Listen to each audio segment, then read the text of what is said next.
একটা প্ল্যান যেটা কাগজে পারফেক্ট, কিন্তু বাস্তবে ঢুকলেই একের পর এক মানুষ নিজের আসল রূপ দেখাতে শুরু করে। 2025 সালের প্লেডারটি ঠিক এমনই এক গল্প বলে, যেখানে বন্ধুত্ব টেকে না, বিশ্বাস ভাঙে। বিশ্বাসঘাতকতার প্রতিশোধ নিতে শুরু হয় আরেকটি ডাকাতি, যেটা আগেরটার চেয়েও অনেক বেশি ঝুঁকিপূর্ণ আর দুঃসাহসী। এই মুভিটা শুধু একটা হেইস্ট না, এটা বুদ্ধি, লোভ আর বিশ্বাসঘাতকতার খেলা। আজকের ভিডিওতে আমি আপনাদের নিয়ে যাব এই ভয়ঙ্কর প্ল্যানের একদম ভেতরে, যেখানে প্রতিটা সিদ্ধান্তই হতে পারে শেষ সিদ্ধান্ত। চলুন শুরু করি। সিনেমার শুরুতেই আমরা দেখি ফিলি আর পার্কার নামের দুইজন প্রফেশনাল ডাকাতকে। তারা তাদের আরেক সঙ্গী স্ট্যানের সঙ্গে কোনো একটা বিষয় নিয়ে তর্কে জড়িয়ে পড়ে। আসলে তারা তখনই একটি ঘোর দৌড়ের মানি কাউন্টার রুম লুট করে এসেছে। রেসের সব টাকা এই কাউন্টার রুমে জমা থাকে, কিন্তু সমস্যা হয় তখনই যখন স্ট্যান কাউন্টার রুমের সুপারভাইজারকে গুলি করতে চায়। তখন ফিলি আর পার্কার তাকে বোঝায় কিভাবে ঠিকঠাকভাবে ডাকাতি করতে হয়। এরপর তারা আবার সেই ঘরে ফিরে আসে, যেখানে তাদের বাকি সঙ্গীরা সব কর্মচারীদের জিম্মি করে রেখেছে। তারপর পার্কার কাউন্টার রুমের সুপারভাইজারের সাহায্য নিয়ে ভল্ট খুলে ভিতরে থাকা সব টাকা বের করে নেয়। এদিকে ঠিক ওই একই কাউন্টার রুমের একজন কর্মচারী তার পরিবার নিয়ে সামনের রাস্তা দিয়ে যাচ্ছিল। বাইরে দুটি গাড়ি পার্ক করা দেখে তার সন্দেহ হয়। তিনি গাড়ি থেকে নেমে ঘরের পেছনের দরজাটা খুলে বুঝে যান যে ভেতরে ডাকাতি চলছে। তার স্ত্রী তাকে সঙ্গে সঙ্গে 911-এ ফোন করতে বলেন, কিন্তু লোকটার মাথায় তখন অন্য চিন্তা। সে গাড়ি থেকে একটা পিস্তল বের করে নিয়ে ডাকাতদের বের হওয়ার অপেক্ষায় থাকে। ডাকাতরা বাইরে বেরোনোর সাথে সাথে সে গুলি চালায়। এক ডাকাত ঘটনাস্থলে মারা যায়, আর ফিলিও গুলিবিদ্ধ হয়ে মাটিতে লুটিয়ে পড়ে। চারদিকে যখন তীব্র বিশৃঙ্খলা চলছে, ঠিক তখনই লোকটা টাকার একটা ব্যাগ তুলে নিয়ে পালাতে শুরু করে। এটা দেখে পার্কার তার পেছনে ছুটে যায় এবং তাকে গুলি করার চেষ্টা করে, কিন্তু ততক্ষণে লোকটা তার গাড়ি স্টার্ট করে ফেলেছে। গাড়ির ভিতরে তার স্ত্রী আর সন্তান থাকা সত্ত্বেও সে নিজের পরিবারের সদস্যদের ভয়ানক ঝুঁকির মধ্যে ফেলে দিয়ে পালাতে থাকে। পালানোর সময় সে আশেপাশের অনেক কিছুর সঙ্গে ধাক্কা খায়। এতে পুরো পরিস্থিতিটা আরো ভয়াবহ হয়ে ওঠে। এদিকে কাছেই একটা রেস ট্র্যাকে তখন ঘোড়দৌড় চলছিল। পালাতে গিয়ে লোকটা তার গাড়িটা সরাসরি রেসের মাঝখানে ঢুকিয়ে দেয়, ফলে পুরো রেসটাই এলোমেলো হয়ে যায়। ভয় পেয়ে ঘোড়াগুলো উল্টো দিকে দৌড়াতে শুরু করে, আর পুরো ট্র্যাক জুড়ে নেমে আসে চরম বিশৃঙ্খলা। লোকটা শেষ পর্যন্ত গাড়িতে আটকে পড়ে এবং বাইরে নেমে পার্কারকে গুলি করার জন্য প্রস্তুত হয়, কিন্তু পার্কার দূর থেকেই নিখুঁত নিশানায় তার মাথার খুলির ঠিক মাঝখানে গুলি করে তাকে হত্যা করে। চলন্ত ঘোড়ার ভিড়ের মাঝেও এমন নিখুঁত শট দেখে বোঝা যায় পার্কার আসলে কতটা দক্ষ আর কতটা ভয়ঙ্কর একজন ডাকাত। লোকটাকে হত্যা করার পর পার্কার তার স্ত্রীর কাছ থেকে টাকার ব্যাগটা নিয়ে নেয়, কিন্তু লোকটার লোভের কারণে তার পুরো পরিবার যে ধ্বংস হয়ে গেছে সেটা দেখে পার্কারের ভেতরে একটু হলেও অনুশোচনা কাজ করে। সেই কারণে সে লোকটার স্ত্রীর হাতে $10,000 তুলে দেয়। এর মধ্যেই তার দুই সঙ্গী ফিলি আর জেন একটি গাড়ি নিয়ে রেস ট্র্যাকে এসে তাকে তুলে নেয়। টাকার ব্যাগটা নিরাপদে নেওয়ার পর তিনজন একসাথে তাদের লুকানোর জায়গায় ফিরে যায়। ফিলির কাঁধে গুলি লেগেছিল, তাই সবাই মিলে তার চিকিৎসার ব্যবস্থা করে। এরপর বাকিরা বসে টাকার ভাগ কিভাবে করা হবে সেটা নিয়ে আলোচনা শুরু করে। ঠিক সেই সময়ে তাদের দলের এক নারী সদস্য জেন হঠাৎ করে নিজের পোশাক খুলে ফেলে এবং নিজেকে অর্ধ উলঙ্গ অবস্থায় প্রকাশ করে। সবাই বিস্ময়ে তার দিকে তাকিয়ে থাকে। ঠিক তখনই আচমকা সে তার শার্টের নিচ থেকে একটা পিস্তল বের করে ফেলে এবং কেউ কিছু বোঝার আগেই একে একে সবাইকে গুলি করতে শুরু করে। এরপর যে ভয়ঙ্কর গুলি বিনিময় হয় তাতে পার্কারের সবচেয়ে কাছের মানুষ ফিলিও মারা যায়। তবে নিজে আহত থাকা সত্ত্বেও পার্কার দ্রুত একটি টেবিলের উপর থেকে একটি পিস্তল তুলে নেয় এবং জানালা দিয়ে লাফ দিয়ে বাইরে পড়ে যায়। সে জেনকে থামানোর জন্য গুলি চালানোর চেষ্টা করে, কিন্তু আঘাতের কারণে তার হাত ঠিকভাবে কাজ করছিল না। এর মধ্যেই তার কাঁধে আবার গুলি লাগে এবং সে নিচের নদীতে পড়ে যায়। এই সুযোগে জেন সব লুটের টাকা নিয়ে পালিয়ে যেতে সক্ষম হয়। এরপর আমরা দেখি ক্যানক্যাট নামের একজন লোককে, যে তার অফিসে বসে নিজের বস মিস্টার লোজেনির সঙ্গে দেখা করছে। ক্যানক্যাট তাকে জানায় যে রেস ট্র্যাকে হওয়া ডাকাতির অন্যতম সন্দেহভাজন হিসেবে পার্কারের নাম উঠে এসেছে। এই কথা শুনে লোজেনি কিছুটা হতভম্ব হয়ে যায় এবং নিজেই পুরো বিষয়টা তদন্ত করতে প্রস্তুত হয়। তবে ক্যানক্যাট তাকে আশ্বস্ত করে বলে যে সে একাই সব সামলে নিতে পারবে। পরে আমরা পার্কারের সঙ্গে এই লোকগুলোর আসল সম্পর্ক জানতে পারবো। এদিকে গুলিবিদ্ধ হয়ে নদীতে পড়ে যাওয়ার পরেও পার্কার হাল ছাড়ে না। সে সাঁতার কেটে কোনো মতে তীরে উঠে আসে। একই অবস্থায় সে হাসপাতালে গিয়ে চিকিৎসা নেয়। তারপর সেখান থেকে একটি হোটেলে গিয়ে ওঠে। পার্কার হোটেলের রিসিপশনিস্টের কাছে 12 নম্বর রুম চাইলে জানতে পারে সেটি আগেই বুক করা আছে, তাই তাকে অন্য একটি রুম দেওয়া হয়। সব কিছু শুনে কিছুটা বিরক্ত মনেই পার্কার 12 নম্বর রুমে ঢোকে। এরপর সে ঘরের দেয়ালের কাঠের পার্টিশন ভেঙে ভেতর থেকে একটা ব্যাগ বের করে আনে। ওই ব্যাগের ভেতরে তার আগে থেকেই লুকিয়ে রাখা বেশ কিছু দরকারি জিনিস ছিল, যার মধ্যে একটি পিস্তলও রয়েছে। ব্যাগটা বের করার পর পার্কার রিসিপশনিস্টকে হোটেলের বিল আর ভাঙা দেয়াল মেরামতের খরচ মিটিয়ে দিয়ে সেখান থেকে চলে যায়। এরপর পার্কার ফিলের স্ত্রী গ্রেসের সঙ্গে দেখা করতে যায়। গ্রেস যখন ফিলের কথা জিজ্ঞেস করে তখন পার্কারের মুখের ভাব দেখেই সে বুঝে ফেলে ফিল আর বেঁচে নেই। স্বামীর মৃত্যুর খবর শুনে গ্রেস পুরোপুরি ভেঙে পড়ে। তখন পার্কার তাকে সব খুলে বলে যে ফিল তার গ্যাংয়ে জেন নামে নামে এক মেয়েকে নিয়ে এসেছিল, আর সেই জেনি পরে সবার সঙ্গে বিশ্বাসঘাতকতা করে ফিলিকে হত্যা করেছে। এখন জেনকে খুঁজে বের করার জন্য পার্কার গ্রেসের কাছে সাহায্য চায়। গ্রেস তাকে রাজি রাইলি নামের একজন লোকের ঠিকানা দেয় যে জেন সম্পর্কে তথ্য দিতে পারে। এরপর গ্রেস পার্কারের কাছ থেকে তার স্বামীর মৃত্যুর প্রতিশোধ নেওয়ার অঙ্গীকার আদায় করে নেয়। পার্কার তাকে আশ্বস্ত করে বলে যে সে অবশ্যই তার বন্ধু ফিলির হত্যার প্রতিশোধ নেবে। তারপর সে তার পুরনো বন্ধু অ্যালান গ্রুপফিল্ডের সঙ্গে যোগাযোগ করে এবং তার কাছ থেকে রাজি রাইলির ঠিকানা সংগ্রহ করে। এদিকে রাজি ছিল একজন ধনী কিন্তু ভীতু স্বভাবের মানুষ। প্রতিদিনের মতো সে তার দামি গাড়িতে উঠতে যাচ্ছিল। ঠিক তখনই সে ড্রাইভারের আসন থেকে নিজের দিকে তাক করা একটি পিস্তল দেখতে পায়, আর সেই সিটেই বসেছিল পার্কার। তাকে দেখে রাজির প্রথম প্রশ্ন হয় তার ড্রাইভার জিমি কোথায়, কারণ জিমি ছিল খুবই দক্ষ লোক। তার মতো মানুষের কাছ থেকে গাড়ি ছিনিয়ে নেওয়া মোটেও সহজ কাজ না। কিন্তু পার্কার কোনো সাধারণ মানুষ নয়। সে সরাসরি রাজির কাছে জেনের ব্যাপারে জানতে চায়। রাজি প্রথমে কিছুই বলতে চায় না। তখন পার্কার ঠান্ডা মাথায় তার পানীয়টা তুলে নেয়। ভয়ে কাঁপতে কাঁপতে রাজি শেষ পর্যন্ত সত্যটা বলে ফেলে। জেন এই শহরেরই একটা নির্মাণাধীন ভবনে লুকিয়ে আছে। সে আগে তার নিজ দেশ লা পাজাজার এক কমান্ডো ইউনিটের ডেথ স্কোয়াডের সদস্য ছিল, তাই যে কোনো ধরনের লড়াইয়ে তাকে মোকাবেলা করা মোটেও সহজ হবে না। এই সময় পার্কার খেয়াল করে যে কিছুক্ষণ ধরেই কয়েকটা গাড়ি তাদের পেছনে পেছনে আসছে, মানে কেউ তাদের অনুসরণ করছে। পার্কার রাজিকে এই কথা বলতেই রাজি আরও ভয় পেয়ে যায় এবং তাকে দ্রুত কোনো একটা ব্যবস্থা নিতে বলে। বিনিময়ে সে জেনের ঠিকানা দিতে রাজি হয়, কিন্তু তারা কিছু বুঝে ওঠার আগেই জেনের লোকজন সজোরে তাদের গাড়িতে ধাক্কা মারে। এতে রাজির দামি গাড়িটা পুরোপুরি দুমড়ে মুচড়ে যায়। দূর থেকে দেখলে মনে হয় রাজি আর পার্কার দুজনেই দুর্ঘটনায় মারা গেছে, কিন্তু আক্রমণকারীদের একজন যখন কাছে এসে পরিস্থিতি দেখতে যায় ঠিক তখনই পার্কার দ্রুত গুলি করে তাকে মেরে ফেলে। এরপর বাকি আক্রমণকারীরা গাড়ির উপর এলোপাতাড়ি গুলি চালাতে থাকে, আর দুর্ভাগ্যজনকভাবে রাজি এতে প্রাণ হারায়। কিন্তু পার্কার চালাকি করে লুকিয়ে পড়ে এবং একে একে সব আক্রমণকারীকে হত্যা করে। পরে সে গাড়ির ভেতরে বাধা অবস্থায় থাকা ড্রাইভার জিমিকে মুক্ত করে। জিমি যখন দেখে গাড়ির আশেপাশের লোকজন গুলি চালাচ্ছে তখন সে নিজেও পিস্তল তুলে পাল্টা গুলি চালাতে শুরু করে। বেশ কয়েকজনকে মারার পর জিমিও গুলিবিদ্ধ হয়। শেষ পর্যন্ত এই ভয়ঙ্কর বন্দুকযুদ্ধে কেবল একজন লোক বেঁচে থাকে। পার্কার তাকে আহত অবস্থায় টেনে একটি গাড়িতে তোলে। এরপর গাড়ির মালিকের কাছ থেকে চাবি নিয়ে এসে সঙ্গে সঙ্গে সেখান থেকে পালিয়ে যায়। এদিকে আমরা জেনকে বস্কো নামে একজন লোকের সঙ্গে দেখতে পাই। জেন তার কাছে থেকে একটি বড় পরিকল্পনার কথা জানতে চায়, কিন্তু বস্কো বলে আমি যদি তোমাকে পুরো পরিকল্পনাটা বলি তুমি আমাকে সঙ্গে সঙ্গে মেরে ফেলবে। জবাবে জেন বলে আমাদের অপরাধ জগতের ভিত্তি হলো বিশ্বাস। কিছু অর্জন করতে চাইলে আগে বিশ্বাস করতে হয়। এই কথাটা শুনতে বেশ বিদ্রুপাত্মক লাগে, কারণ জেন নিজেই তার পুরো দলকে বিশ্বাসঘাতকতা করে হত্যা করেছে। জেন যখন বস্কোর সঙ্গে কথা বলায় ব্যস্ত ঠিক তখনই পার্কার হঠাৎ সামনে হাজির হয়। সে জেনের দিকে পিস্তল তাক করে চুরি করা সব টাকা ফেরত দিতে বলে, কিন্তু জেন জানায় সে সেই সব টাকা ইতিমধ্যেই খরচ করে ফেলেছে। এদিকে বস্কো বারবার পরিস্থিতি সামাল দেওয়ার চেষ্টা করে। কথা বলার ভান করতে করতে সে হঠাৎ করে তার কোটের পকেট থেকে পিস্তল বের করতে যায়, কিন্তু কিছু করার আগেই পার্কার তাকে গুলি করে মেরে ফেলে। এই দৃশ্য দেখে জেন পুরোপুরি ভেঙে পড়ে, কারণ বস্কোকে তার জীবিত প্রয়োজন ছিল। তার সামনে ছিল একটি বিশাল মিশন, যার জন্য সে প্রায় $4 লাখ খরচ করেছে। মানে পার্কারকে প্রতারণা করে সে যে টাকা পেয়েছিল সেটার পুরোটাই সে এই মিশনে ঢেলে দেয়। জেন যখন সেই মিশনের কথা বলতে যাচ্ছিল ঠিক তখনই বস্কো হঠাৎ আবার উঠে তাদের দিকে গুলি চালায়। আসলে সে এতক্ষণ মৃতের ভান করছিল, তবে এবার পার্কার নিশ্চিত করে তাকে সম্পূর্ণভাবে শেষ করে দেয় যাতে সে আর কোনোভাবেই উঠতে না পারে। এরপর পার্কার জেনকে জিজ্ঞেস করে সে এই সব টাকা ঠিক কোন মিশনে খরচ করেছে। জেন প্রথমে তাকে একটি ব্যাংক ডাকাতির মিথ্যা গল্প শোনায়, কিন্তু পার্কার সঙ্গে সঙ্গে বুঝে যায় সে মিথ্যা বলছে। দুবার মিথ্যা বলে ধরা পড়ার পর পার্কারের ধারালো বুদ্ধি থেকে বাঁচার জেনের পক্ষে অসম্ভব হয়ে পড়ে। সেই সুযোগ হিসেবে জেন অবশেষে আসল পরিকল্পনাটা খুলে বলে। সে জানায় তার দেশ লাবাজের উপকূলে একটি প্রাচীন ধন আবিষ্কৃত হয়েছে। বহু বছর আগে সেখানে একটি জাহাজ ডুবে গিয়েছিল, আর সেই জাহাজে $1 বিলিয়ন বেশি মূল্যর ধন রয়েছে। এই পরিমাণ টাকা তাদের পুরো দেশের জিডিপির চেয়েও বেশি। কিন্তু দেশের দুর্নীতিগ্রস্ত প্রেসিডেন্ট ইগনাসিও এই ধন দেশের কাজে না লাগিয়ে নিজের পকেটে ভরতে চায়। তার পরিকল্পনা হলো ধন উদ্ধার করে তার নিউ ইয়র্ক সিটিতে নিয়ে যাওয়া।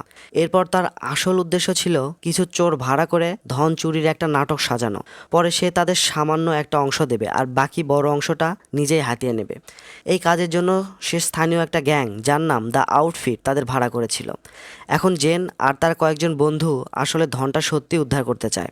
জেন এই মিশনে পার্কারকে তার পার্টনার হওয়ার প্রস্তাব দেয়। প্রতিশোধে জ্বলতে থাকা পার্কার সেই প্রস্তাব মেনে নেয়। এরপর পার্কার তার এক বন্ধুকে সঙ্গে নিয়ে জেনের বসের সাথে দেখা করতে যায়। এই বস আসলে জেনের নিজের দেশের একজন কর্নেল, তার নাম কর্নেল আর্টিজ। আসলে তারা সবাই মিলে তাদের দুর্নীতিগ্রস্ত প্রেসিডেন্টের পরিকল্পনা নষ্ট করতে চায় আর দেশের জন্য পুরো ধনটা ব্যবহার করতে চায়। সব কথা শোনার পর পার্কার এই মিশনে সমর্থন দেওয়ার বদলে 30% ভাগ দাবি করে। শুরুতে আর্টিস রাজি হতে চায় না, কিন্তু জেন তাকে বোঝাতে সক্ষম হয় এত বড় আর ঝুঁকিপূর্ণ অভিযানের জন্য পার্কারের মতো পেশাদার ডাকাত খুঁজে পাওয়া সত্যিই কঠিন। এদিকে আর্টিজের পরিকল্পনা ছিল জাতিসংঘ ভবনের সামনে থেকে গুপ্তধন চুরি করা, কিন্তু পার্কার স্পষ্টভাবে জানিয়ে দেয় এই ভবনটা পৃথিবীর সবচেয়ে নিরাপদ ভবনগুলোর একটা। সেখানে চুরি করার চেষ্টা করা মানে বাঘের খাঁচায় ঝাঁপ দেওয়া। তার মতে প্রেসিডেন্টের নির্দেশে যারা এই চুরির নাটক সাজাচ্ছে তাদের কাছ থেকে ধন চুরি করাই ভালো। অন্য কথায় এটা হবে চোরের ওপর বাটপাড়ি। মিটিং শেষ হওয়ার পর গ্যাংয়ের একজন সদস্য ফিল্ড পার্কারকে জিজ্ঞেস করে সে কেন এই গ্যাং থেকে গুপ্তধন চুরি করতে চায়। পার্কার যখন দ্য আউটফিট নামটা উচ্চারণ করে তখন ফিল্ড আর পুরো দলটাই হতভম্ব হয়ে যায়। পরে জানা যায় কিছুক্ষণ আগে লবিতে যে লোকটাকে তারা দেখেছিল সে আসলে এই গ্যাংয়ের বস, আর তার সাথে ছিল তার সহযোগী কিনকেট। পার্কারের সাথে এই দুজনেরই দীর্ঘ আর ভয়ঙ্কর একটা ইতিহাস আছে। ফিল্ড বিশ্বাসই করতে পারে না যে পার্কার আবার লজিনের সাথে ঝামেলায় জড়াতে যাচ্ছে। যাই হোক, পার্কার তাকে বলে কিনকেটের ওপর নজর রাখতে। এরপর পার্কার জেনকে নিয়ে বস্কোর প্রেমিকের সাথে দেখা করতে যায়। হ্যাঁ, তুমি ঠিকই শুনেছ, বস্কো আসলে সমকামী ছিল। তারা যখন ক্লাবে পৌঁছায় জেন নিজের কায়দায় বস্কোর প্রেমিকের কাছে যাওয়ার চেষ্টা করে, কিন্তু সেই কৌশল কাজে না আসায় পার্কার সোজা তাকে বলে দেয় বস্কো আর বেঁচে নেই। এই কথা শুনে লোকটা ভেঙে পড়ে, কান্নায় অজ্ঞান হওয়ার মতন অবস্থা হয়ে যায় তার। কাঁদতে কাঁদতে জেন তাকে জিজ্ঞেস করে বস্কোর যে প্ল্যান আছে সেটা কোথায়। সে জানায় প্ল্যানগুলো ওপরে মিস্টার বুলিয়ার্ডের কাছে আছে। এদিকে ফিল্ড পার্কারকে ফোন করে জানায় কিনকেট কয়েকজন লোক নিয়ে সেই একই নাইট ক্লাবে ঢুকছে। হঠাৎ করেই কয়েকজন গুন্ডা ক্লাবে ঢুকে এলোপাতাড়ি গুলি চালাতে শুরু করে। পার্কার সঙ্গে সঙ্গে বুঝে যায় এরা কিনকেটের লোক। ওরা বস্কোর প্রেমিককে ধরে ফেলে, নির্মমভাবে মারধর করে আর চিৎকার করে জিজ্ঞাসা করে বস্কো কোথায়। বস্কো নিখোঁজ হওয়ার পর থেকেই লজিনের আদেশে কিনকেট তাকে সব জায়গায় খুঁজছে, কিন্তু বেচারা প্রেমিক বস্কো সম্পর্কে কিছুই জানে না। ভয়ে আর মারধরের ধকল সামলাতে না পেরে তার হার্ট অ্যাটাক হয়ে যায়। এই অবস্থা দেখে জেন এগিয়ে এসে নিজেকে ডাক্তার বলে পরিচয় দেয়। তাকে বাঁচানোর ভান করতে করতে সে টেবিলের নিচ থেকে একটা পিস্তল বের করে। এক মুহূর্তও দেরি না করে সে গুলি চালাতে শুরু করে। এতে কিনকেটের প্রায় সব লোক সেখানেই মারা যায়। এই সময় পার্কার উপরে উঠে মিস্টার বুলিয়ার্ডের কাছ থেকে পরিকল্পনার কপি নিতে যায়। উপরে গিয়ে সে দেখে বুলিয়ার্ড আসলে কোনো মানুষ না, একটা খেলনা পুতুল। বিছানায় পড়ে থাকা পুতুল ছিঁড়েও সে কিছু পায় না। এরপর সে আলমারি খুলে দেখে ভেতরে আরো অনেকগুলো পুতুল। শেষ পর্যন্ত সেই পুতুলগুলোর একটার ভেতরেই সে দরকারি কাগজপত্র খুঁজে পায়। অন্যদিকে কিনকেট নিজের লোকদের ভেতরে পাঠিয়ে বাইরে গাড়িতে বসে অপেক্ষা করছিল, কিন্তু ভেতর থেকে চিৎকার আর গোলমালের শব্দ পেয়ে সে নিজেই ক্লাবে ঢুকে পড়ে। দ্বিতীয় তলায় উঠেই সে সরাসরি পার্কারকে আক্রমণ করে। শুরু হয় ভয়ঙ্কর লড়াই। শেষ পর্যন্ত পার্কার তাকে হারিয়ে দেয় এবং দ্বিতীয় তলার জানালা দিয়ে তাকে ছুঁড়ে ফেলতে সক্ষম হয়। কিনকেট নিচে গাড়ির ওপর পড়ে কোনো মতে নিজের জীবন নিয়ে পালিয়ে যায়, তবে তার শরীরের অনেকগুলো হাড় ভেঙে যায়। পার্কার আর জেন সঙ্গে সঙ্গে প্ল্যানের ফাইল নিয়ে ক্লাব ছেড়ে বেরিয়ে যায়। পরে কিনকেটকে হাসপাতালে নেওয়া হয়। সেখানে লজিনি তার সাথে দেখা করে। সব শুনে সে রেগে গিয়ে বলে পার্কারের উচিত ছিল ওখানেই তোমাকে মেরে ফেলা। এরপর পার্কার তার পুরনো পার্টনার অ্যান্ড্রু, ব্লেন্ডা আর স্ট্যানকে এই মিশনে যুক্ত করে। আগের বন্দুকযুদ্ধে জেন যেসব গ্যাংস্টারকে মারতে পারেনি তারাও এই বিশাল ডাকাতির দলে যোগ দেয়। পার্কার কর্নেল আর্টিজ সহ পুরো দলের সামনে তার পুরো পরিকল্পনা খুলে ধরে। এদিকে জাতিসংঘ ভবন থেকে ধন চুরি করার পর দ্য আউটফিট কিছুই বুঝতে পারবে না। তারা তাদের কাজ ঠিক মতোই করবে, কিন্তু ধন নিয়ে বের হওয়ার সঙ্গে সঙ্গেই পুলিশ তাদের উপর হামলা চালাবে। পার্কার আর তার দল এবার তাদের আসল খেলা শুরু করতে যাচ্ছে। কাজ শুরু হবে এখনই। আউটফিট গ্যাংয়ের পরিকল্পনা ছিল কয়েকটা ব্যাগে ভরে ধন সম্পদ একটা মালবাহী ট্রেনে দিয়ে অন্য জায়গায় পাঠানো। এই ট্রেনটা ছিল এমন একটা মালবাহী ট্রেন যেটা স্টেশন থেকে একটা স্বয়ংক্রিয় সুইচ বোর্ড দিয়ে চালানো হতো। এই ব্যাপারটায় পার্কার আর তার দলের কাজ অনেক সহজ করে দেয়। তারা এই তথ্যগুলো পেয়েছিল বস্কোর ফাইল থেকে। তাই তাদের পরিকল্পনাটা ছিল এমন যে রাতে যখন ট্রেনটা ধন নিয়ে রওনা দেবে তখন পার্কারের দল ট্রেনের ক্রুদের অপহরণ করবে। এরপর আসল ক্রুদের জায়গায় নিজেরাই বসে ট্রেনের নিয়ন্ত্রণ নেবে। তারপর তারা ট্রেনের গতি 110 কিলোমিটার প্রতি ঘন্টারও বেশি বাড়িয়ে দেবে। এত বেশি গতিতে ট্রেন আর ট্র্যাকের ওপর নিয়ন্ত্রণ রাখতে পারবে না, তখন সেটা লাইনচ্যুত হবে। বড় সড়ো দুর্ঘটনাও ঘটতে পারে। এই বিশৃঙ্খলার মাঝেই পার্কার আর তার দল সব ধন সম্পদ নিয়ে সেখান থেকে পালিয়ে যাবে। পরিকল্পনা ঠিক হওয়ার পর পার্কার তার প্রিয় হোটেলে ফিরে আসে। ভাগ্য ভালো যে এবার 12 নম্বর ঘরটা খালি ছিল, তাই ম্যানেজার সঙ্গে সঙ্গে তাকে চাবি দিয়ে দেয়। কিন্তু ঘরে ঢুকেই সে দেখে জেন আগে থেকে সেখানে আছে। সে হালকা একটা পোশাক পরে আছে, হাতে একটা পানীয়। পুরোপুরি পার্কারকে প্রলুব্ধ করার জন্য জন্য সে তৈরি। জেন জাহাজের গল্প বলে পার্কারকে আকর্ষণ করার চেষ্টা করতে থাকে, কিন্তু হঠাৎ করেই জেনের দেহরক্ষী ম্যাথিউ ঘরে ঢুকে পড়ে। ম্যাথিউর আগেই জেনের ওপর ক্রাশ ছিল, ঢুকেই সে পার্কারকে সজোরে ঘুষি মারে, যার ফলে পার্কার অজ্ঞান হয়ে যায়। এরপর তারা পার্কারকে একটা নির্জন জায়গায় নিয়ে যায় আর সেখানে তাকে মারধর শুরু করে। ম্যাথিউ বলে যে সে পার্কারকে আউটফিট গ্যাংয়ের হাতে তুলে দেবে। তখন পার্কার বলে, তোমরা যদি আমাকে ওদের হাতে তুলে দাও ওরা তোমাদেরকেও ছাড়বে না, কারণ ওরা জানে আমরা সবাই এই ডাকাতির অংশ। তখন ম্যাথিউ ঠান্ডা গলায় বলে, আমরা তোমাকে এখানেই পচে মরতে ছেড়ে দেব। এই কথা বলেই তারা চলে যাওয়ার প্রস্তুতি নেয়। তাদের পরিকল্পনা ছিল আউটফিট গ্যাং আসার আগেই পার্কারকে সেখানে ফেলে রাখা। কিন্তু ঠিক তখনই তারা দূর থেকে একটা গাড়ির শব্দ শুনতে পায়। ম্যাথিউ তার লোকদের শব্দটা যাচাই করার জন্য গাড়ির কাছে পাঠায়। এই সময় পার্কার তাকে সতর্ক করে বলে, এই লোকগুলো খুবই ভয়ঙ্কর, তুমি যদি আমাকে ছেড়ে দাও তাহলে আমরা একসাথে ওদের মোকাবিলা করতে পারবো। কিছুক্ষণ পর দূর থেকে তার লোকেরা চিৎকার করতে শুরু করে। তখন ম্যাথিউ বুঝে যায় পার্কার ঠিক কথাই বলেছে আর সে তাকে ছেড়ে দেয়। ঠিক তখনই জেন সেখানে এসে হাজির হয়। সে ম্যাথিউকে ধমক দিয়ে বলে, তুমি কি ভেবেছিলে আমি তোমার বান্ধবী? মানে ম্যাথিউর এই বোকামির জন্য পুরো পরিকল্পনায় প্রায় ভেস্তে যেতে বসেছিল। জেন জানায় যে সে তার ফোনের ট্র্যাকার ব্যবহার করে তাদের এই অবস্থাটা খুঁজে বের করেছে। হঠাৎ করে একজন লোক পেছন থেকে তাদের উপর হামলা করে, কিন্তু কেউ আহত হওয়ার আগেই পার্কার তাকে গুলি করে। গুলি লাগতেই লোকটা পালিয়ে যায়। ম্যাথিউ হাঁপ ছেড়ে বলে, ভাই তুমি আমার জীবন বাঁচাইলা। এই বলে সে পার্কারকে জড়িয়ে ধরতে এগিয়ে যায়, কিন্তু ঠিক তখনই পার্কার তাকে টেনে ধরে নিজে আড়াল নেয়, কারণ দূর থেকে আরেকজন হামলাকারী গুলি চালাতে যাচ্ছিল। সেই গুলি গিয়ে ম্যাথিউর গায়ে লাগে। বেচারা সঙ্গে সঙ্গে মাটিতে লুটিয়ে পড়ে এবং মারা যায়। এরপর জেন তার পিস্তল দিয়ে দ্বিতীয় হামলাকারীকে গুলি করে মেরে ফেলে। পার্কার ফোনটা রিসিভ করে আর সঙ্গে সঙ্গেই লজিনির কণ্ঠস্বরটা চিনে ফেলে। এই কথোপকথনের মধ্য দিয়ে পার্কার আর লজিনির পুরনো শত্রুতার আসল কারণ সামনে আসে। আসলে পার্কার একসময় তার নিজের বসকে হত্যা করে লজিনির উপকার করেছিল। সেই কারণেই লজিনি আউটফিট গ্যাংয়ের নতুন বস হয়েছিল। কিন্তু বস হওয়ার পর লজিনি শুধু পার্কারকে তার পাওনা না দেওয়ার সিদ্ধান্তই নেয়নি, বরং তাকে পুরোপুরি সরিয়ে দেওয়ার পরিকল্পনাও করেছিল। এখান থেকেই তাদের ভয়ঙ্কর প্রতিদ্বন্দ্বিতা শুরু হয়। এখন লজিনি বুঝতে পারে যে সে হুমকির মুখে আছে, তাই একসময় তাদের মধ্যে একটা চুক্তি হয়েছিল, পার্কার আর লজিনি একে অপরের ব্যাপারে হস্তক্ষেপ করবে না কখনো। কিন্তু এবার পার্কার সরাসরি লজিনির মূল জায়গায় আঘাত করতে যাচ্ছে। এই কারণে লজিনি পার্কারকে হুমকি দিয়ে বলে, আগামীকাল সকালে তোমার লাশ রাস্তায় পড়ে থাকতে দেখা যাবে। সে আরও জানায় যে সে তাদের পুরো পরিকল্পনা আগেই জেনে গেছে, তাই তারা ডাকাতিটা একদিন এগিয়ে এনেছে এবং আজই ইউএন অফিস থেকে ধন সম্পদ তুলে নেবে। এই কথা শুনে পার্কারের বুক কেঁপে ওঠে। সে সঙ্গে সঙ্গে গ্রুপ ফিল্ডে ফোন করে সবাইকে ডাকাতির জন্য প্রস্তুত হতে বলে। অথচ তখন পুরো দলটাই আনন্দে ছিল, ভেবেছিল ডাকাতিটা হবে আগামীকাল রাতে। কিন্তু পার্কারের ফোন পেয়ে সবাই চুপচাপ হয়ে কাজে লেগে যায়। অ্যাড আর ব্র্যান্ডা পরিকল্পনা অনুযায়ী ট্রেন স্টেশনের দিকে রওনা দেয়। গ্রুপ ফিল্ড পথে একজনকে ঘুষি মেরে তার বাইক ছিনিয়ে নেয় আর দ্রুত পালিয়ে যায়। এদিকে স্টেনো মাতাল অবস্থায় ডাকাতির জন্য একটা বড় ট্রাক চুরি করে। অ্যাড আর ব্র্যান্ডা স্টেশনে গিয়ে ট্রেন অপারেটরদের বলে যে গ্লাসকক নামের একজন লোক তাদের ছিনতাই করতে আসছে। আসলে এটাও ছিল তাদের পরিকল্পনারই একটা অংশ, কারণ গ্লাসকক ছিল তাদেরই দলের লোক। এই কথা শুনে গ্লাসকক বাকি কর্মীদের দিকে একটা পিস্তল তাক করে আর তাদের জিম্মি করে, বা বলা যায় জিম্মি করার ভান করে। এরপর একজন অপারেটর দরজা খুলে অ্যাড আর ব্র্যান্ডাকে ভেতরে ঢুকতে দেয়। ঢুকেই তারা কাঁচে জোরে আঘাত করে অপারেটরকে অজ্ঞান করে ফেলে। অপারেটররা ভাবে তারা বিপদ থেকে বেঁচে গেছে, কিন্তু ঠিক তখনই অ্যাড আর ব্র্যান্ডা বন্দুক তাক করে সবাইকে জিম্মি করে। তখন সবাই বুঝে যায় তাদের সাথে প্রতারণা করা হয়েছে। এদিকে পার্কারও জেনকে নিয়ে স্টেশনের দিকে এগিয়ে আসে। কন্ট্রোল বোর্ডের মাধ্যমে ট্রেনের গতি ধীরে ধীরে বাড়তে শুরু করে। ট্রেনের ভিতরে থাকা আউটফিট গ্যাংয়ের লোকেরা বুঝতে পারছিল না যে কি হচ্ছে। এই সময় গ্রুপ ফিল্ড তার বাইকে চেপে স্টেশনে পৌঁছে যায়। বরফের ওপর পিছলে যাওয়ার পরও সে বাইকটা ফেলে দিয়ে সোজা রেল লাইনের দিকে ছুটে যায়।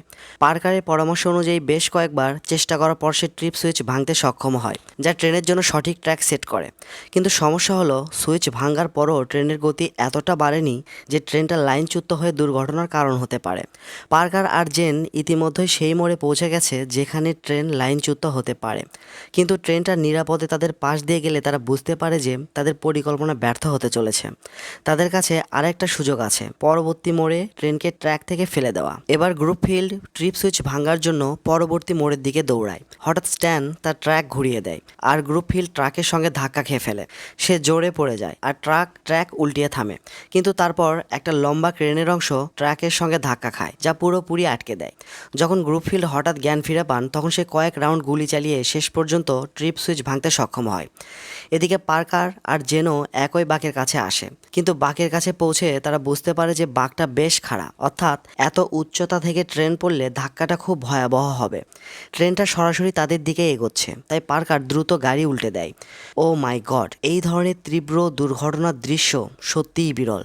ট্রেন ট্র্যাক ছেড়ে পড়ে যাওয়ার সঙ্গে সঙ্গে কয়েক মিটারের মধ্যে পুরো এলাকা ধ্বংস হয়ে যায়। ট্রেনের বগিগুলো গ্রুপ ফিল্ডের উপর দিয়ে উড়ে যায়, যেন কাগজের মতো হালকা কিছু উড়ে যাচ্ছে। পার্কারের গাড়ি উল্টে একটি দোকানের দিকে ঠেলে দিতে সক্ষম হয়, আর এইভাবে তারা দুইজনই ভয়াবহ দুর্ঘটনা থেকে বেঁচে যায়। ঠিক সেই মুহূর্তে পোশাক পরা একজন সদস্য তাদের গাড়ির উপরে সরাসরি ট্রেন থেকে পড়ে যায়। তারা গাড়ি থেকে বের হলে দেখতে পায় যে কন্টেইনারটি খোলা হয়েছে, যা ধন সম্পদে রাখার কথা ছিল, কিন্তু ভরা পাথর। তখন তারা বুঝতে পারে লোজেনি শুরু থেকেই তাদের বোকা বানাচ্ছিল। যেখানে ধন সম্পদ থাকার কথা, সেই পুরো কন্টেইনারটি ভরা ছিল পাথর দিয়ে। ইতিমধ্যে পোশাক পরা কিছু সদস্য তাদের লক্ষ্য করে গুলি চালানো শুরু করে। তারা সবাইকে হত্যা করতে চায়, কিন্তু শেষ পর্যন্ত তারা গাড়ি নিয়ে পালাতেও সক্ষম হয়। তবে পুলিশ তাদের আটক করে। হঠাৎ স্ট্যান পুলিশের গাড়ি নিয়ে আসে আর তাদের সামনে গাড়ি দিয়ে ধাক্কা দেয়, যা তাদের বাঁচায়। ডাকাতি ব্যর্থ হওয়ার পর দলের সবাই গভীরভাবে বিচলিত। যেন জিনিসপত্র গুছিয়ে বাড়ি যাওয়ার প্রস্তুতি নেয়, কিন্তু পার্কার সবাইকে থামিয়ে নতুন একটি আইডিয়া দেয়। সে বলে জাহাজ থেকে উদ্ধার হওয়া ধন সম্পদের পাশেই দ্য লেডি অফ আরানসিনো নামে একটা মূর্তি আছে, যা প্রায় 500 মিলিয়নেরও বেশি মূল্যমানের। সব গয়না বিভিন্ন ক্রেতার কাছে বিক্রি হয়েছে, তাই মূর্তি একমাত্র জিনিস যা সবচেয়ে মূল্যবান। যদি তারা এটি পায়, তবে কমপক্ষে অর্ধেক অর্থ তাদের হবে। কিন্তু প্রথমে এই জিনিসটা কে কিনবে তা খুঁজে বের করতে হবে, আর এই তথ্য লোজেনির সহকারী কিনকেটের কাছ থেকে বের করা সম্ভব। পার্কার এই তথ্যটি বের করার জন্য একটি ছোট্ট নাটক সাজায়। একজন মুখোশধারী গ্রুপ ফিল্ডকে হাসপাতালে ছাদে পাঠানো হয়, যেখানে কিনকেট ভর্তি আছে। পরিকল্পনা অনুযায়ী গ্রুপফিল্ড হতাশাগ্রস্ত হওয়ার ভান করে এবং ছাদ থেকে লাফ দেওয়ার ভান করে। ঠিক তখনই কিনকেটের একজন দেহরক্ষী উপরে উঠে আসে। পার্কার দ্রুত তাকে মেরে অজ্ঞান করে দেয় এবং মুখোশ পরে ছাদ থেকে তাকেই ফেলে দেয়। পার্কার আর জেন আগে থেকেই পুলিশের পোশাক পরে আছে। তারা এবার সরাসরি কিনকেটের কেবিনের সামনে চলে আসে। দরজায় ধাক্কা দেওয়ার সঙ্গে সঙ্গে অন্য দেহরক্ষী দরজা খুলে দেয়। কিনকেট তাদের দেখে ভয় পায়। কিনকেট বলে, আমার বান্ধবী হয়তো মূর্তিটির আসল ক্রেতার ব্যাপারে কিছু বলতে পারবে।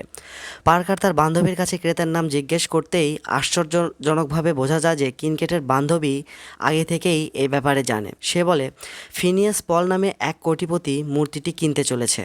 এরপর পার্কার একটি রেস্তোরাঁয় পৌঁছায়, যেখানে ফিনিয়াস পল তার বন্ধুর সঙ্গে ডিনার করছে।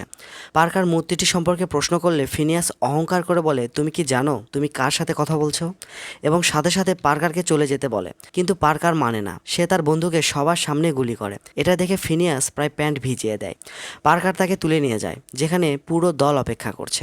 ফিনিয়াস তখন প্রকাশ করে মূর্তিটি শহরের গ্রিনব্রুক এলাকার একটি গোপন ভল্টে রাখা আছে, কিন্তু সেই ভল্ট টাংস্টেন অ্যালয় দিয়ে তৈরি, যা ভাঙা একেবারে অসম্ভব। এই পৃথিবীতে কারোরই তা ভাঙার ক্ষমতা নেই, অন্তত আজকে তো নয়ই। কিন্তু আগামীকাল সকালে ভল্টের টাইম লক স্বয়ংক্রিয়ভাবে খুলে যাবে, আর কেবল তখনই ভল্ট খোলা সম্ভব হবে। তাই যা কিছু করার দরকার সবই আগামীকাল সকালের আগেই করতে হবে। ফিনিয়াসের কাছ থেকে সব তথ্য আদায় করার পর তারা তাকে একটি গোপন জায়গায় আটকে রাখে। তাকে পাহারা দেওয়ার দায়িত্ব দেওয়া হয় স্ট্যানকে। এদিকে দলের ফিল্ড অফিসার পার্কার ভল্টে ঢোকার জন্য বেরিয়ে পড়ে। প্রথমেই পার্কার নিরাপত্তা রক্ষীদের ধোঁকা দিয়ে একে একে অজ্ঞান করে ফেলে। তারপর সে বিস্ফোরক নিয়ে ভল্টের ভেতরে ঢুকে যায়। একটা শক্তিশালী বিস্ফোরণের সঙ্গে সঙ্গেই ভল্টটা খুব সহজে খুলে যায়। ফিনিয়াস গর্ব করে বলেছিল তার কোম্পানির ভল্টে কেউ কখনো ঢুকতে পারবে না, কিন্তু পার্কারের মতো প্রতিভাবান চোরের কাছে এটা ছিল পানি খাওয়ার মতো সহজ। ভল্টে ঢুকে তারা মূর্তিটাকে একটা ট্রলিতে তোলে। ট্রলিটা একটা গাড়ির সঙ্গে বেঁধে দিয়ে দ্রুত সেখান থেকে সরে পড়ে। অন্যদিকে স্ট্যান ফিনিয়াসকে পাহারা দিতে দিতে একটার পর একটা সিগারেট খাচ্ছিল। তার মধ্যে কোনো সিরিয়াসনেসই ছিল না। মধ্যরাত হতে না হতেই সে পুরো মাতাল হয়ে ঘুমিয়ে পড়ে। এই সুযোগে ফিনিয়াস স্ট্যানের হাত থেকে দড়ি কেটে নিজেকে মুক্ত করে। এরপর সে রাস্তায় একটা গাড়ি থামায়, সেখান থেকে ফোন ধার নেয় এবং সরাসরি লোজেনিকে ফোন করে। পার্কার ভল্টে ঢুকে মূর্তিটা নিতে চলেছে। এই খবর শুনে লোজেনি তার ভয়ে অস্থির হয়ে পড়ে। সে এক মুহূর্ত দেরি না করে তার পুরো দল নিয়ে তাদের থামাতে বেরিয়ে পড়ে। এদিকে জেন একটা ছোট পাহাড়ের চূড়া থেকে পার্কারের দলকে নজরে রাখছিল। আউটফিট গ্যাংয়ের গাড়িগুলো এগিয়ে আসতে দেখে সে বুঝে যায় লোজেনির ডাকাতির খবর জেনে গেছে। কিছুক্ষণের মধ্যেই লোজেনির লোকেরা তাদের ধাওয়া শুরু করে এবং পেছন থেকে গুলি চালাতে থাকে।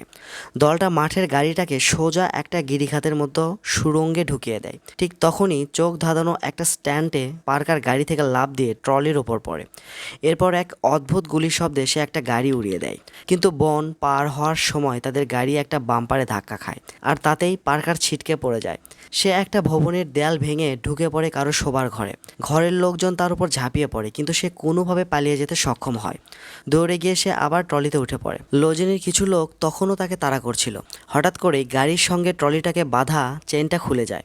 পার্কার ভারসাম্য হারিয়ে আবার পড়ে যায়। ঠিক সেই মুহূর্তে জেন একটা গাড়ি নিয়ে হাজির হয় এবং চলন্ত গাড়ি থেকেই প্রচণ্ড গুলি চালাতে শুরু করে। তারপর জেন আর পার্কার মিলে কাছাকাছি থাকা লোজেনির সব লোককে হত্যা করে। এদিকে দল গাড়ি চালিয়ে সামনে এগোতে থাকে। পথের মধ্যে আরও শত্রু তাদের আক্রমণ করে। এরপর ট্রলির চেইনটা পুরোপুরি ভেঙে যায় এবং ট্রলিটা গাড়ি থেকে আলাদা হয়ে পড়ে। বাধ্য হয়ে গ্রুপফিল্ড ড্রাইভারকে গাড়ি নিয়ে পালাতে বলে। এর ফলে লোজেনির লোকেরা মূর্তিটি নিয়ে নেওয়ার সুযোগ পেয়ে যায়। মূর্তিটা সরাসরি ফিনিয়াসের কাছে পৌঁছে দেওয়া হয়, কিন্তু মূর্তিটা স্পর্শ করা মাত্রই সে বুঝে যায় এটা নকল। সে সঙ্গে সঙ্গে লাপেজার রাষ্ট্রপতি ইগনিসিকে ফোন করে এবং লোজেনিকে অকথ্য ভাষায় গালাগালি করতে শুরু করে, এই ভেবে যে লোজেনি তাকে নকল মূর্তি দিয়েছে। কিন্তু আসল খেলাটা খেলেছিল পার্কার। আগের রাতে তারা আসল ভল্টটা ছুঁয়েও দেখেনি, বরং তারা আগেই অন্য একটা ভল্টের নকল মূর্তি রেখে দিয়েছিল এবং পুরো ভাঙচুরের নাটক সাজিয়েছিল। এদিকে মাতাল হয়ে পড়ে থাকা স্ট্যান আসলে পার্কারের নির্দেশেই কাজ করছিল। সে ইচ্ছা করে ফিনিয়াসকে পালাতে সাহায্য করেছিল, যাতে ফিনিয়াস লোজেনিকে ফোন করে সব কথা বলে দেয়। এমনকি গ্রুপফিল্ড ইচ্ছাকৃতভাবে ট্রলির নিচে শিকলটাও ঢিলা করে রেখেছিল, যাতে মূর্তিটা শেষ পর্যন্ত আউটফিট গ্যাংয়ের হাতেই চলে যায়। এভাবে পার্কার পুরো আউটফিট গ্যাংকে জোকারে পরিণত করে। আসলে কি বলবো, পুরো বিষয়টা ছিল একটা মানি হেইস্ট লেভেলের মাস্টার প্ল্যান। এরপর তারা বিস্ফোরক দিয়ে আসল ভল্টটা উড়িয়ে দেয়। ভল্টের দেয়াল ভেঙে পড়তেই ভেতরে আসল ঐতিহাসিক মূর্তিটা প্রকাশ পায়। সবাই মূর্তিটা সরিয়ে নেওয়ার প্রস্তুতি নিতে থাকে। ঠিক তখনই লোজেনি তার দল নিয়ে সেখানে এসে পৌঁছে যায়। তার প্রথমে বাইরে পাহারা দেওয়া স্ট্যানকে হত্যা করে এবং বাকিদের জিম্মি করে। এরপর লোজেনি সরাসরি পার্কারের মুখোমুখি হয় এবং তাকে আত্মসমর্পণ করতে বাধ্য করে। সে ইতিমধ্যেই পার্কারের পুরো পরিকল্পনা বুঝে ফেলেছিল। আসলে পার্কার সংখ্যাগুলো নতুন করে সাজিয়েছিল, ফলে নাম্বার 2 ভল্টটাই হয়ে গিয়েছিল নাম্বার 1 ভল্ট, আর পার্কার ঠিক সেই ভল্টটাই উড়িয়ে দিয়েছিল, যার কথা তুমি আগেই শুনেছ। লোজেনি চোখ তুলে তাকিয়ে বলে, এই সব করে তুমি কি পেলে? তোমার প্ল্যান তো ফেল করেছে। পার্কার হেসে বলে, আমি জানতাম আউটফিট গ্যাং চরম আর্থিক সংকটে আছে। এই মূর্তি বিক্রি করে তারা বিশাল লাভ করত, কিন্তু আমি কখনো সেটা হতে দিতাম না। সে লোজেনিকে বলে, মূর্তিটা ভালো করে দেখো। লোজেনি দেখে মূর্তিটা ফাঁদের তারে ঘেরা, আর পার্কারের হাতে একটা রিমোট, মানে একটা বোতাম চাপলেই মূর্তিটা ধ্বংস হয়ে যাবে। খাদের ধারে দাঁড়িয়ে লোজেনি তার সঙ্গে একটা চুক্তি করার চেষ্টা করে। ঠিক তখনই বাইরে আবার গুলির শব্দ শোনা যায়। লোজেনি বলে, দেখছি আমার লোকেরা তোমাদের ঘিরে ফেলেছে। কিন্তু পার্কার হেসে জানায়, লোজেনির লোকেরাই রাষ্ট্রপতির রক্ষীদের হাতে মারা যেতে চলেছে, কারণ তারা পৌঁছানোর আগেই রাষ্ট্রপতিকে হত্যা করা হয়েছিল। ডেন্টের কাছে সমস্ত তথ্য পাঠানো হয়েছিল। এতে মনে হচ্ছিল লোজেনি তার সঙ্গে বিশ্বাসঘাতকতা করে মূর্তিটা নিজের দখলে নিতে যাচ্ছে। এই খবর পাওয়ার পরই রাষ্ট্রপতির রক্ষীরা একে একে পুরো আউটফিট গ্যাংকে নির্মূল করতে শুরু করে। এই ফাঁকে স্ট্যান, জেন এবং গ্যাং ফিল্ডের সাহায্যে লোজেনির হাত থেকে পালিয়ে যেতে সক্ষম হয়। দুই দিক থেকেই চাপে পড়ে লোজেনি, আর কোনো উপায় থাকে না। এরপর প্রায় বাধ্য হয়ে সে পার্কারের সঙ্গে একটা চুক্তি করার চেষ্টা করে, কিন্তু পার্কার তার কোনো চালেই পা দেয় না। সে সরাসরি রিমোট কন্ট্রোলের বোতাম চেপে দেয়। মুহূর্তের মধ্যেই আসল $500 মিলিয়ন মূর্তিটা টুকরো টুকরো হয়ে যায়। এই দৃশ্য দেখে লোজেনির দেহরক্ষীরা রাগে অন্ধ হয়ে পার্কারকে আক্রমণ করে, কিন্তু পার্কার খুব দ্রুত সবাইকে নামিয়ে দেয় এবং লোজেনিকে বলে, তুমি বলেছিলে একটা পুরো মাফিয়া আর সংগঠনকে ধ্বংস করা প্রায় অসম্ভব, তাহলে এটা দেখো আমি কিভাবে অসম্ভবকে সম্ভব করেছি। এই কথা বলেই সে লোজেনিকেও শেষ করে এবং দীর্ঘদিনের শত্রুতার চূড়ান্ত ইতি টানে। রাষ্ট্রপতির রক্ষীরা পৌঁছানোর আগেই তারা সবাই একসঙ্গে সেখান থেকে পালিয়ে যায়। এই অভিযানে হয়তো খুব বড় কোনো আর্থিক লাভ হয়নি, কিন্তু পার্কার আগেই মূর্তির ভেতর থেকে মূল্যবান গয়নাগুলো সরিয়ে ফেলেছিল, যার দাম প্রায় $2 থেকে $3 মিলিয়ন। সে সেই টাকা তার সঙ্গীদের মধ্যে সমান ভাগে ভাগ করে দেয়। এরপর বিশ্রামের জন্য সে তার প্রিয় হোটেলের 12 নম্বর কক্ষে ফিরে যায়। সেখানে গিয়ে দেখে জেন আগেই সেখানে বসে আছে। টিভির পর্দায় তারা দেখতে পায় গোপন তথ্যর ভিত্তিতে লাব্রেজের রাষ্ট্রপতির সব অপকর্ম এখন পুরো বিশ্বের সামনে প্রকাশ হয়ে গেছে। তার লুকানো সম্পদ ফেরত আনার প্রস্তুতি চলছে। দুর্নীতিগ্রস্ত রাষ্ট্রপতিকে পদ থেকে সরিয়ে দেওয়া হয়েছে এবং দেশপ্রেমিক কর্নেল আর্টিসকে নতুন রাষ্ট্রপতি হিসেবে নিয়োগ দেওয়া হয়েছে। এই সব দেখে জেন বুঝতে পারে এ সব কিছুই সম্ভব হয়েছে পার্কারের কারণে। সে তখন পার্কারকে লাব্রেজে থেকে যাওয়ার আমন্ত্রণ জানায়, কিন্তু পার্কার স্পষ্টভাবে জেনকে জানিয়ে দেয় দেয় রেস্ট স্ট্রাইকের ঘটনাটা সে এখনো ভুলে যায়নি। সেই দিন জেন তার সবচেয়ে কাছের বন্ধু ফিলিকে হত্যা করেছিল। এই কথা শুনে জেন বুঝে যায় সে যতই চেষ্টা করুক, যতই ভালোবাসার অভিনয় করুক, পার্কারের হাত থেকে তার আর রেহাই নেই। পার্কার তাকে তার গ্লাসের বাকি ড্রিঙ্কসটুকু শেষ করতে বলে। পার্কার ঘর থেকে বেরিয়ে যাওয়ার সঙ্গে সঙ্গেই একটা গুলির শব্দ শোনা যায়। এর মানে কি আপনি নিশ্চয়ই বুঝে গেছেন? হ্যাঁ, শেষ পর্যন্ত পার্কার তার বন্ধু ফিলির স্ত্রী গ্রেসকে দেওয়া প্রতিশ্রুতি রক্ষা করে এবং জেনকে হত্যা করে। এরপর সে মূর্তি থেকে নেওয়া মূল্যবান গয়নাগুলো গ্রেসকে উপহার দেয়। সবকিছু ঠিকঠাক করে পার্কার তার দলের সঙ্গে নববর্ষ উদযাপন করে। আর ঠিক এভাবেই এই দুর্দান্ত মুভিটার সমাপ্তি ঘটে। তো বন্ধুরা, মুভি শেষটা আপনাদের কেমন লাগলো? প্ল্যানটা কি একটু অন্যভাবে শেষ হওয়া উচিত ছিল? আপনার মতামত অবশ্যই কমেন্ট করে জানাবেন। আর ভিডিওটা ভালো লাগলে লাইক করতে একদমই ভুলবেন না।